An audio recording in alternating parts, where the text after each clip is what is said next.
Beaucoup. Là, vous venez de suivre Maître Nyakassane qui nous parlait surtout de l'aspect lié aux droits de l'homme. Ça veut dire que sur la question liée aux droits de l'homme, il y a encore beaucoup à faire. Il y a eu quelques arrestations qui ont été arbitraires et il y a encore un grand effort à fournir. Voilà, Cri d'Alarme TV a mené également quelques recherches. Nous vous présentons la province du Sud-Kivu. Comme vous le savez, la province du Sud-Kivu, c'est une des provinces, une des 26 provinces de la République démocratique du Congo qui se trouve à l'est de la République et qui aujourd'hui ou bien compte déjà plus de donc en termes de superficie plus de 69 000 kilomètres, donc c'est ça la superficie. Et aujourd'hui la province compte 4 villes dont notamment la ville de Bukavu, la ville de Kamituga, la ville de Baraka et pourquoi pas quelle autre ville que j'ai oublié là, la ville d'Uvira. Voilà, c'est un peu ça, et la ville également d'Uvira. Et peut-être avec le temps, on pourra aussi parler dans les jours à venir une ville qui pourra s'ériger du côté des Chabunda, mais ce n'est pas encore une ville, mais sinon dans quelques jours peut-être ça sera déjà une ville. Et voilà, 8 territoires dont nous sommes à 8 territoires, donc nous avons les territoires des Chabunda, des Mwenga, des Kabare, des Walungu, d'Idjui, des Fizi et pourquoi pas les territoires des Kalehe. Voilà les 8 territoires qui comptent la province du Sud-Kivu. Oui, la langue beaucoup plus parlée pour ceux-là, nous le faisons d'ailleurs pour ceux-là qui ne sont pas en province du Sud-Kivu. La langue la plus parlée, c'est les Swahili, les Kiswahili.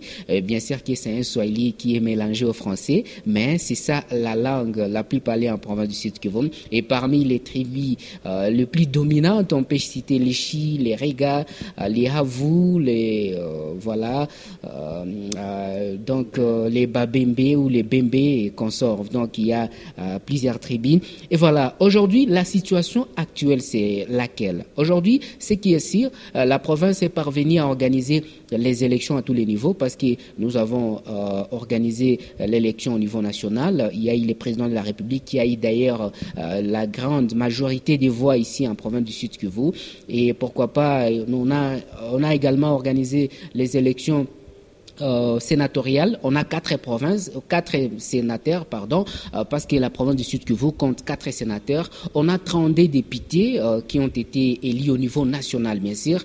Et au niveau local, au niveau de l'Assemblée provinciale, l'Assemblée qui travaille sans faille.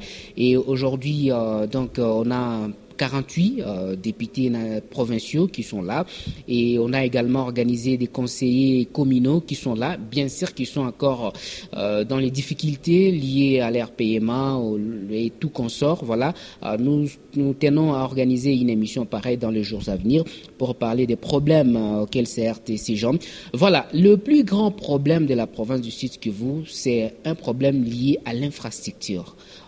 Les infrastructures de base, ça veut dire la ville de Bukavu qui est la capitale du Sud-Kivu est enclavée totalement parce qu'on ne peut pas vous dire par exemple les territoires qui ont accès à la ville de Bukavu, il y a les territoires de Walungu, de Kabare et Kalehe un peu et Uvira un peu, mais il y a d'autres territoires qui n'ont même pas d'accès.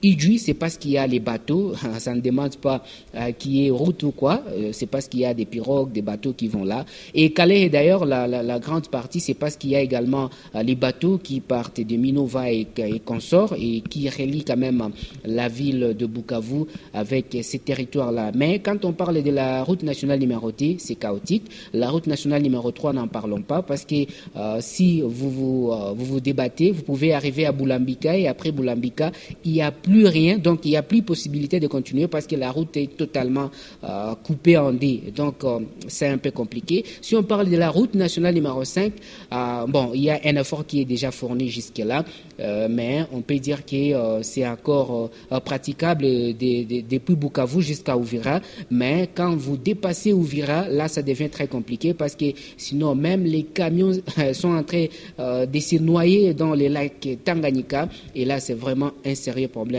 Alors, conséquence, aujourd'hui, nous sommes en train d'importer tout, et même les transports.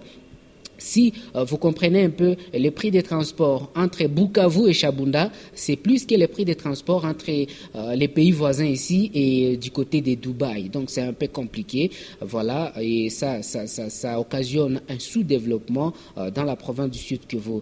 L'autre problème, c'est les problèmes liés à la gouvernance, parce que la gouvernance, c'est une politique. Il faut avoir une politique de gestion de la chose publique. Mais on a assisté à des gens qui sont en train de gérer la province, comme on dirait, c'est leur bien privé. On gère la province, c'est comme si c'est un groupe d'individus, ils envoient leur bouc émissaire ici, ils envoient leur envoyé ici, alors le monsieur est chargé de récolter l'argent et envoyer à celui qui a financé ou c'est pas celui qui a fait ce qu'il soit là. Aujourd'hui, conséquence, nous sommes vraiment parmi les dernières provinces de la République démocratique du Congo en termes de développement. Parce que quand on parle de développement, c'est d'abord les infrastructures routières, la production, qu'est-ce que nous produisons. Et pourtant, la province n'est pas enclavée. Vous voyez, la province n'est pas enclavée. Nous sommes même en limite avec quelques pays voisins, dont notamment le Rwanda et le Burundi. Nous sommes en limite avec la province du Tanganyika. Nous sommes en limite avec la province du Nord Kivu. Pourquoi pas la province d'Imaniema. Voilà, c'est un peu ça. Mais qu'est-ce que nous faisons? Qu'est-ce que nous profitons de tout ça?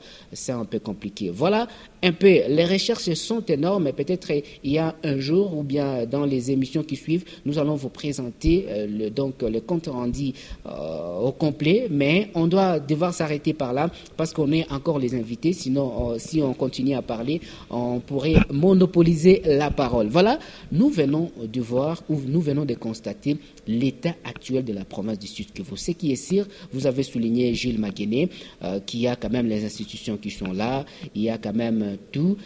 Parmi les premières actions du gouverneur entrant, parce qu'on a toujours dit les préambules peut constituer même la conclusion. Ça veut dire les premières actions peuvent continuer jusqu'à la fin ou peuvent donner de lueurs d'espoir. Est-ce qu'il y a quelques actions du gouverneur qui est là aujourd'hui, plus d'un mois déjà dans la gouvernance, qui vous ont plu? Est-ce qu'il y a certaines actions qui ne vous ont pas plu jusque-là? Gilles Maguené.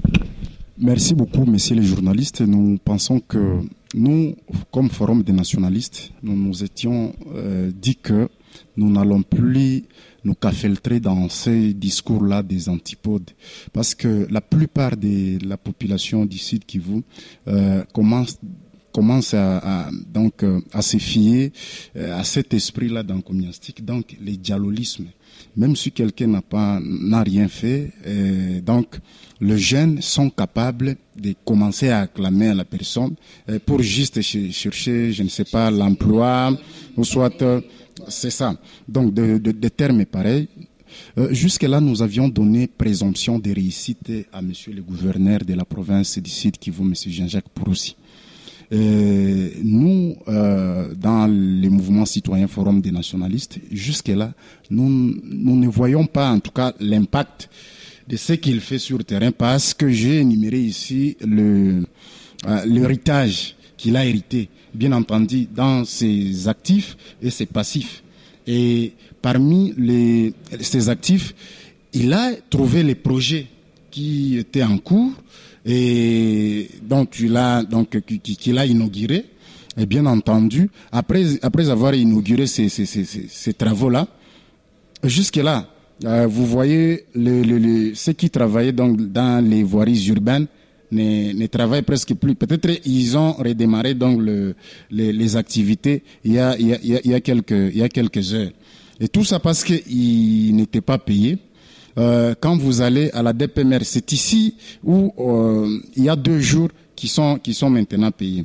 Alors, nous ne sommes pas là pour critiquer seulement le gouverneur de la province, mais nous pensons que nous allons l'aider à notre niveau. Alors, pour développer la province du Sud Kivu, je pense que c'est lui le porteur d'une vision. Et le gouvernement est là pour exécuter ce que lui, comme ingénieur, donne comme instruction. Moi, je pense que parmi ces actifs que j'ai oubliés également, ces passifs, il y a également Kinshasa. Parce que Kinshasa fait à ce que les gouverneurs ne puissent pas travailler comme il se doit.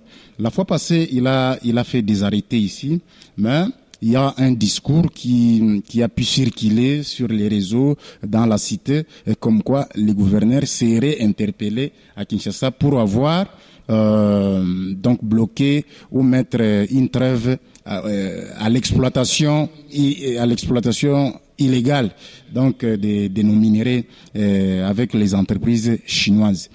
Tout ça, il doit maintenant se mettre au travail, chercher à faire déborder, en tout cas,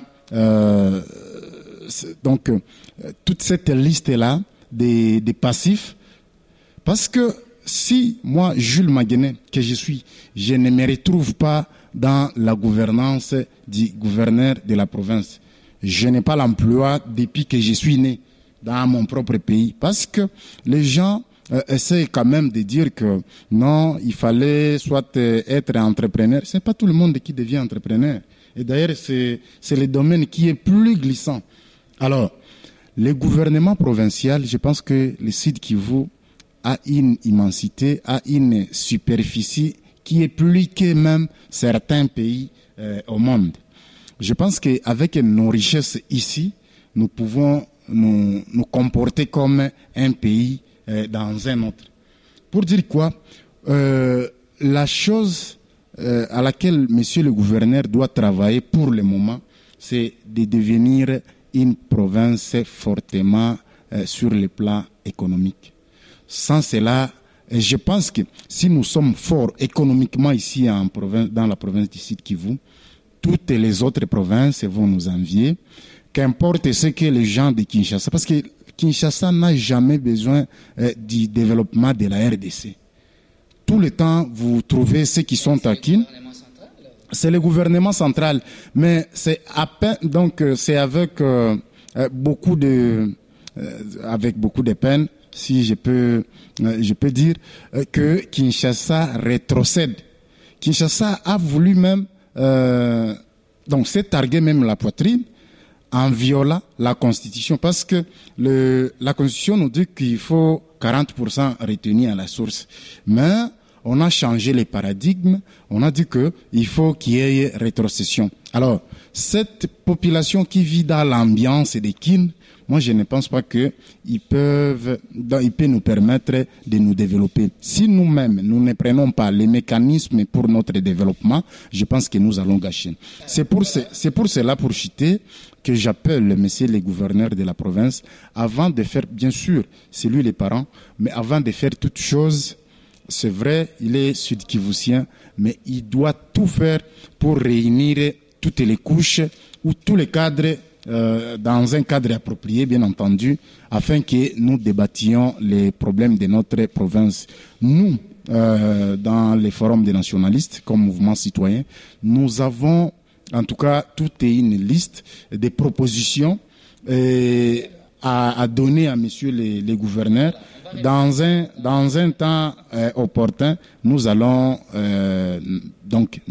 présenter nos Voilà, merci beaucoup, Jules Maguené. On va revenir à vous.